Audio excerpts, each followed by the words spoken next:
Elhamdülillahi Rabbil alemin. Vessalatu vesselamu ala eşrefil enbiyai vel mursalin. Nebiyyina Muhammed ve ala alihi ve sahbihi ecmain. Alemlerin Rabbi olan Allah'a həmd olsun.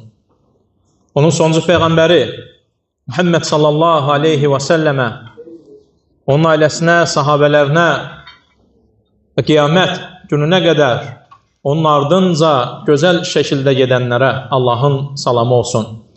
Selamu aleykum və rahmetullahi və berekatuh. İlk öncə qardaşlarım, Xəyal qardaşımı və həmçinin hər iki ailəni bu xoş gün münasibəti ilə təbrik edirəm. Allah Azza və Cəllədən istəyirəm ki, onların bu birliklərin, qardaş və bacımın izdivacını, bərabərliklərini xeyr üzərində etsin. Bu evlilikləri onlar üçün xeyirli etsin, bərəkətli etsin. Bütün xeyirlərini onlara versin. Muhammed sallallahu aleyhi və səlləmin bizim üçün gətirmiş olduğu gözəl, mutahhar şəriətindəndir ki, Allah Rasulü bizə dinimizin, həyatımızın hər bir anında, yerində, mövqeyində, vaxtında olduğu kimi, bizə xeyri öyrətdiyi kimi, evlilikdə də bizə yollar qoyub, yollar göstərib, təlimlər verib.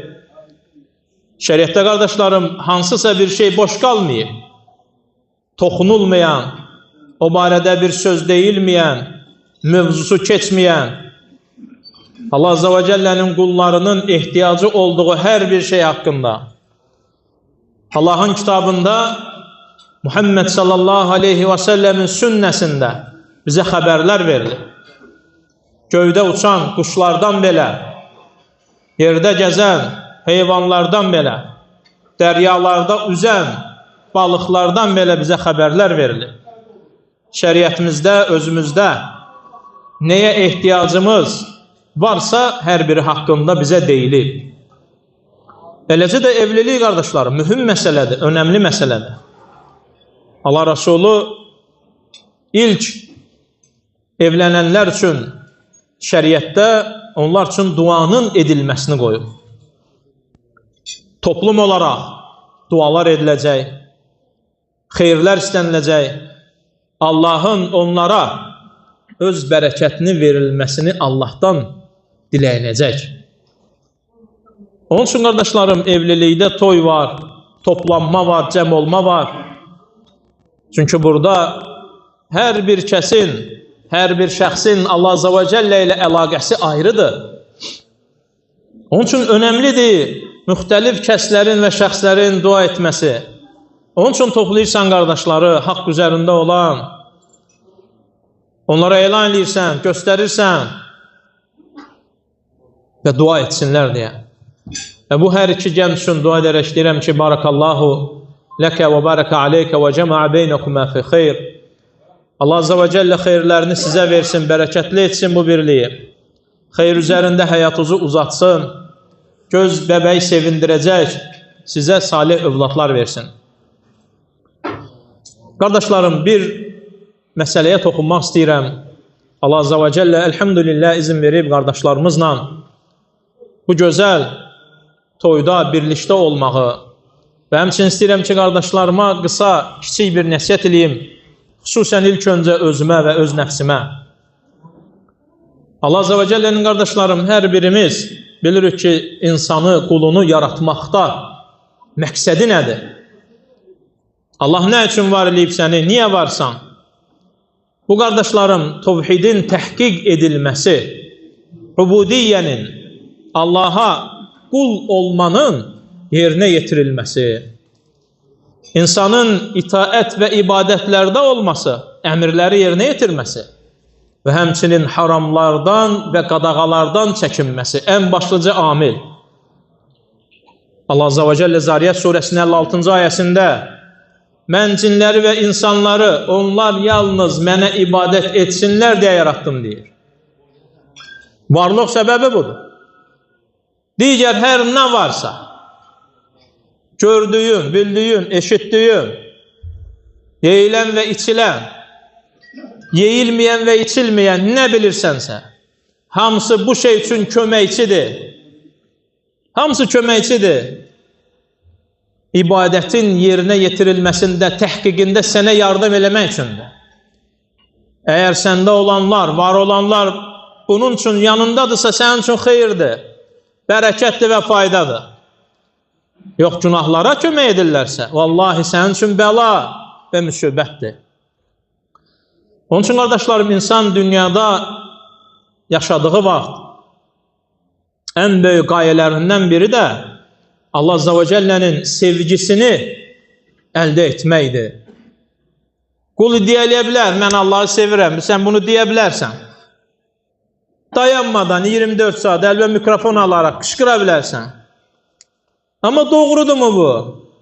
Sən düzmü deyirsən? Dediyin sözdə oradasanmı? Ağzından çıxan kəlmələr səni təsdiq eləyirmi? Sən hələ sual altındasan. Lakin məsələ, qardaşlarım, qulun mən Allahı sevirəm deyərək iddia etməsi deyil. Məsələ Allahın səni sevməsidir. Sual ver özünə, deməklə mən Allahı sevirəm, bunu eləyirəm, onu eləyirəm, yox. Allah səni sevirmi? Sual budur. Allahın səni sevməsi üçün nə etmirsən? Allah səni sevirmi? Vallahi veriləcək sual üzərində qurulacaq həyat bu olmalıdır. Qardaşlarım, Allah Azza və Cəllənin öz qulunu sevməsinin əlamətləri var. Bu əzəmətli bir haldır. Allahın səni sevməsi genişdir. Haqqında uzun, saatlarla, aylarla, illərlə bir ömür yetməyəcək qədər danışıla bilən məsələdir. Bir ömür yetməz. Lakin ən azından bəzi əlamətlər var ki, əgər baxçınan əlhəmdülillah bu səndə varsa, bil ki, sən xeyr üzərindəsən. Qardaşlarım, kitab və sünnədə gələn Allah Azza və Cəllənin öz qulunu sevməsinin əlamətlərindən ən başlıcası, qardaşlarım, ən böyük dəlillərindən biri Allahın öz qulunu sevməsinin əlamətlərindən, ona xeyir istəməsinin böyük əlamətlərindən biri də insanı öz dininə hidayət etməsidir. Allahın öz qulunu öz dininə hidayət eləməsidir. Elhamdülillah. Vallahi bu neymətə görə sonsuz dərəcədə şükürlər eləməlisən. Əgər Allah Azza və Cəllə səni hidayət eləyibsə, bu neymətdən daha üstün, daha böyük, daha əzəmətli bir neymət yoxdur. Ən əzəmətli dəlillərdəndir, qardaşlarım. Çünki Allah Azza və Cəllə dünyanı sevdiyinə də verər, sevmədiyinə də. Zəngin insanlar var ki, malları var, dövlətləri var. Lakin bu dəlil deyil, əlamət deyil Allahın onu sevməsinə. Lakin onların baxırsan dini yoxdur. Bizim hansısa bir fəqir, miskin bir qardaşımız dağlarda kiminsə, özünün də yox, kiminsə qoyununu otaran bir çoban qardaşımız, əlinin altında sarayları, altında minikləri, evləri, varları və dövlətləri, zənginlikləri, milyonları və milyardları olanlardan daha üstündür. Əgər onların dini yoxdursa. Allah Azza və Cəllə bu dini, qardaşlarım, yalnız və yalnız sevdiyinə verər. Vallahi, qardaşlarım, vallahi. Aləmlərin Rəbbi olan Allaha and olsun. İçərisində şübhə olmayan, yəqinlə deyirəm ki, sənə, Allah Azza və Cəllənin sənə nəsib etmiş olduğu bir səcdə, onun qarşısında, vallahi, bir səcdə, hansı ki Allah sənə izin verib, öz qarşısında diz çökməyə, bel bükməyə, baş qoymağa. O bir səcdə var ha, milyonlara nəsib olmayan, onlara verilməyən, hansı ki sənə verilib. bu neymətin şükrünü vallahi və Allaha bunun sənasını dilin parça-parça olub yerindən qopana qədər sən şükür etsən, sən onun haqqını Allahın sənə bu hidayət neymətinin haqqını vermiş olmarsan, vallahi verə bilmərsən. Nəfəsin tükənənə qədər dayanmadan Allahın əhli olduğu sənanı ona etsin, şükür və tərifləri ona desin. Vallahi haqqı ilə yenə də bu neymətin haqqını vermiş olmarsan. Mümkündür. Xüsusən qardaşlarım, səni tövhid əhlindən necə elədi? İslam neymətindən sonra səni tövhid əhlindən eləyib, şirk qoşmursan. Məxluqu, aləmlərin Rəbbinə bərabər tutmursan, oxşatmırsan, bənzətmirsən, ona bir tay bilmirsən, başqasından yardım diləmirsən, başqasından qorxmursan, qulluğun da, köləliyün də, diz çöküb baş qoymağın da, bel büküb alçalmağın da yalnız və yalnız izzət və cəlal sahibi olan Allahın qabağında. Tövhid neyməti. Vallahi hiss eləyəcəksən, necə kömək elədi sənə? Səni tək buraxmayıb. İllər sonra gəlmisən, Rasulunu görməmisən, xəbərini eşitmisən və iman gətirmisən, elhamdülillah. Rəbbim bunu sənə nəsib eləyir. Şəhadəti təhqiq eləmisən. Varlıq səbəbi, vallahi bu, bəzən insanlar elə bilir ki, kiçik nemətdir, tövhid. Bütün var olma səbəbi budur. Yəni bugün sən nə üçün varsansa, onu yerinə yetirirsən. La ilahə illallah. Kitablar buna görə inib. Rasullar və elçilər bunun üçün göndərilir. Allah bunu 7 qat göyün üzərindən, ərşin üzərindən özünə layiq olan bir şəkildə danışıb, Rasuluna indirib. Əmin olanla, əmin olana göndərib. O da çatdırıb, öyrədib. İllər ötüb və keçib, bu diyarlarda o tövhid sənə çatır. Minlərlə və milyonlarla insanların içərisində Rəbbim qəlbimi açıb. Vallahi, gələn qonaqların ən gözəli, qəlbivə girə bilənlərin ən üstünü.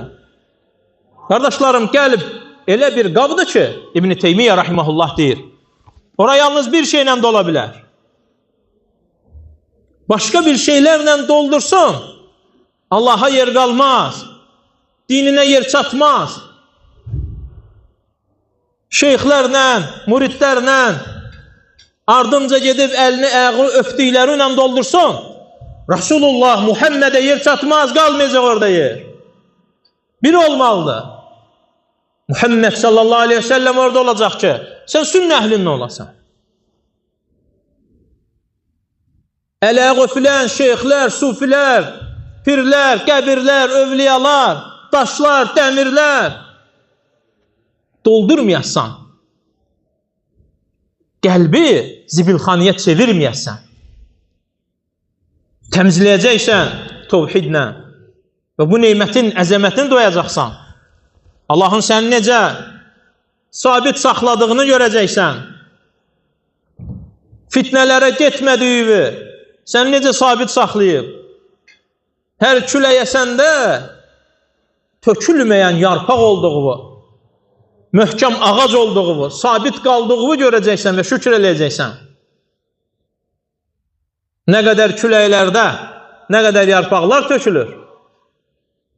Dünən olmaz dediklərinin yanında olur, diz çökür, bidətlərə girir, haramlara girir, sünnədən üç çevirir. Onun üçün qardaşlarım, Allah Azze ve Celle'nin öz qulunu sevməsinin ən böyük əlamətlərindən insanı öz dininə hidayət etməsidir. Sonra bu dində onu tövhid əhlindən etməsidir. Sonra isə onu sünnə əhlindən etməsidir. Bunlar qardaşlarım, insan nə zaman özündə baxdığı zaman görür. İnsan görür ki, hiss eləyir ki, gecəsində və gündüzündə onu yalnız Allahdan başqa bir şey məşğul etməz. Məşğuliyyəti budur. Kimin İbn-i Qayyim rahiməhullah deyir ki, qardaşlarım, səhər qalxdığı zaman istəyi, qəlbinin arzusu, himməsi yalnız Allah olarsa, Allah Azze ve Celle onun digər bütün işlərini səhmana salar. Çətinliklər olmaz, işlər asan gələr. Asanlıq olar. Qardaşlarım, işlər asan olar dediyimiz zaman insan çətinliklə qarşılaşmaz demirik. Ha, qarşılaşdırma bunu, qatışdırma. Çətinliklə gələcək. Allah Resulundan daha çox çətinlik gələn yox idi. Allahın seçdiyi, sevdiyi ən üstün məxluq Muhammed sallallahu aleyhi ve sellem idi. Övladları da vəfat etmişdi. Dostları və yoldaşları da döyüşlərdə şəhid düşmüşdü. Yaşadığı evindən ən çox sevdiyi və Allaha ən sevimli olan yer Məkkədən qovulub çıxardılmışdı.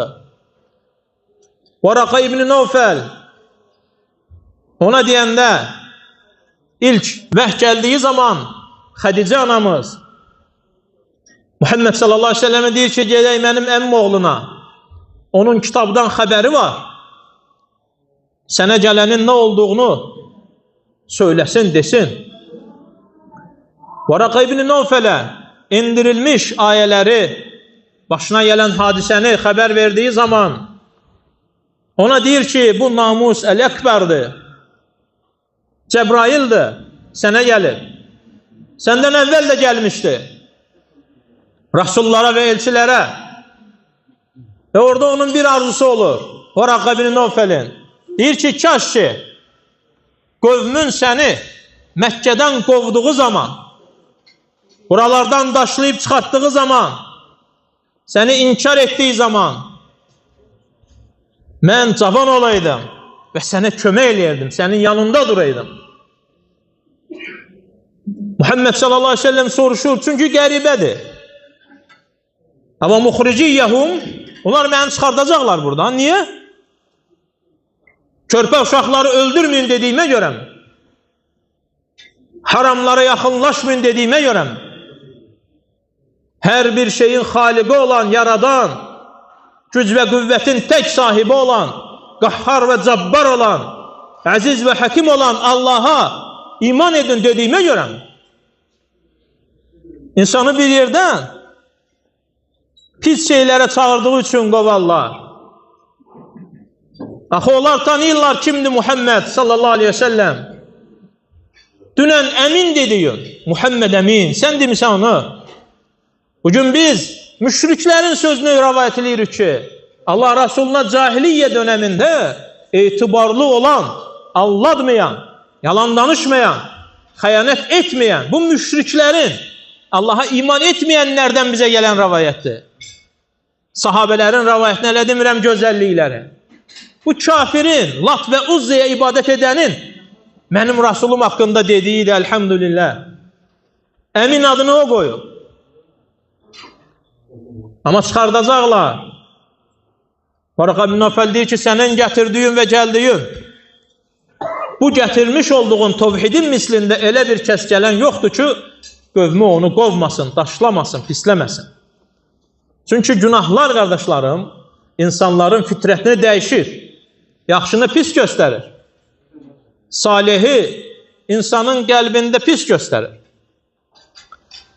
Onun üçün, qardaşlarım, insan birinci əlamət, əgər onda varsa sevinsin, dini varsa, tövhidi varsa, tövhid tək Allaha ibadət etmək, Allahdan başqa ibadətə haqqı olan bir məbudun olmadığına şəhadət gətirmək, dili ilə, qəlbi ilə və əzalarında da bunu göstərmək və bu şəkildə yaşamaq və belə də ölmək və bu şəkildə də ölmək.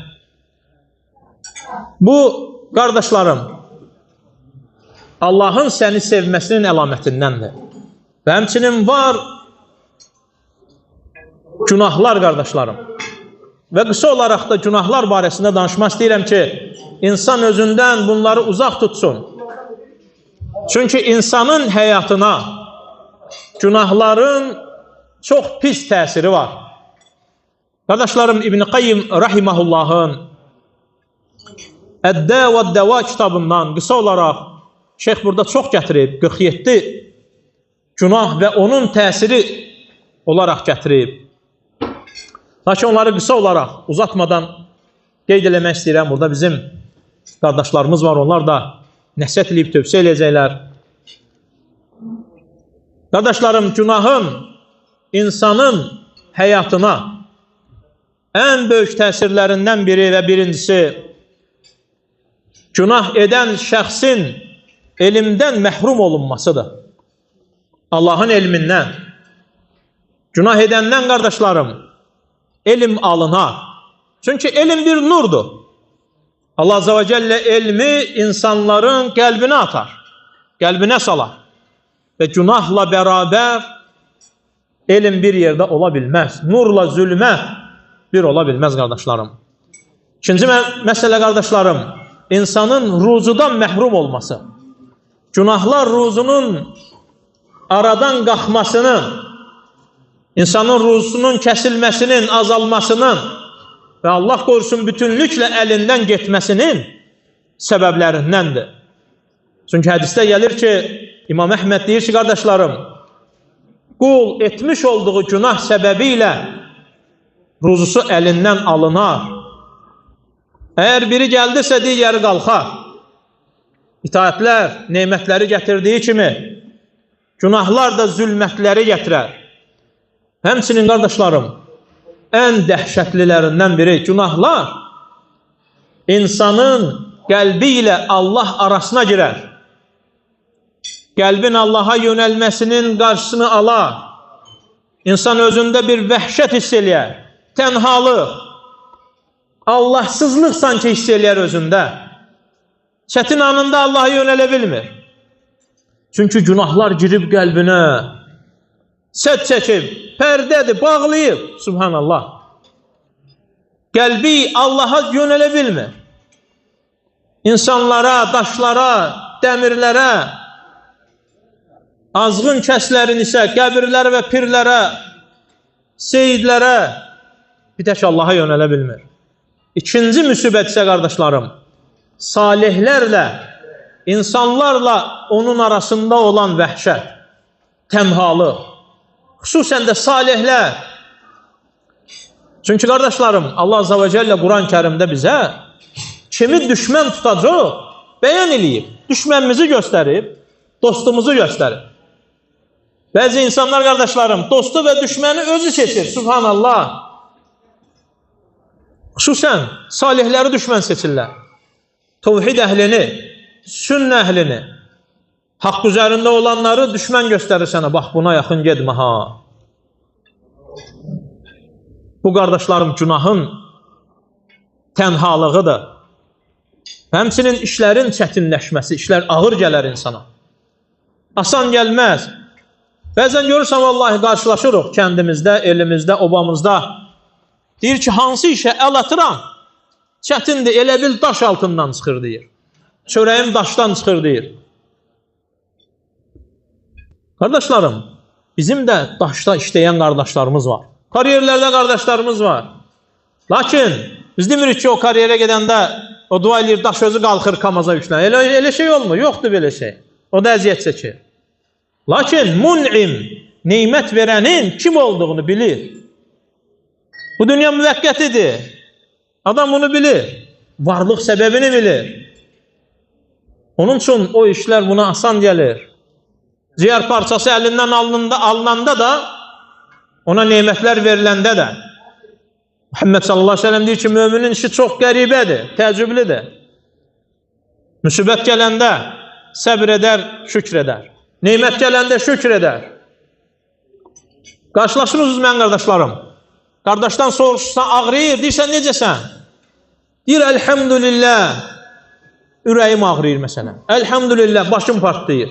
Elhamdülillah, qıçım ağrıyır. Şükür eləyir. Su ümür bədəni.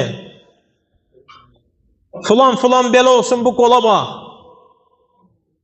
Və yaxud da ona gələn halı.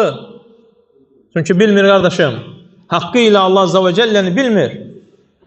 Adama öyrətmək lazımdır. Və bu da günahların, qardaşlarım, bu da günahların əsəridir. Və həmçinin qardaşlarım, günahların qəlbdə zülməti insanın ilk öncə qəlbini qaraldar. İnsan xeyir və şəri bilməz. Bilmir bu xeyirdir, bilmir bu şərdir. Elədiyinin yaxşı və pis olduğunu bilmir, subhanallah. Heyvan kimi yaşayır. Bilmir ki, bu yaxşıdır, yoxsa pis. Sonra qardaşlarım, qəlbdəki zülmət üzünə vurur. Bəzən vallahi görürsən, şirk üzərində olan, Allahdan qeyrisinə ibadət eləyənləri, xüsusən rafizləri və digərlərini üzündəki zülmətdən tanıyırsan. Zülmətdən tanıyırsan bunu. Bidətin, etmiş olduğu şirklərin, günahların qəlbinə vurduğu indi bədəndən çıxıb. İndi bədəninə vurub. Həmçinin qardaşlarım, günahlar bədəni və qəlbi zəiflədər. Həmçinin insanı Allaha itaət etməkdən uzaqlaşdırar. Çünki bu ikisi bir araya gələ bilməz. Biri digərini qaldıracaq. Yaxşılıqlar pislikləri aradan qaldırdığı kimi, pislik də yaxşılığı aradan qaldırır.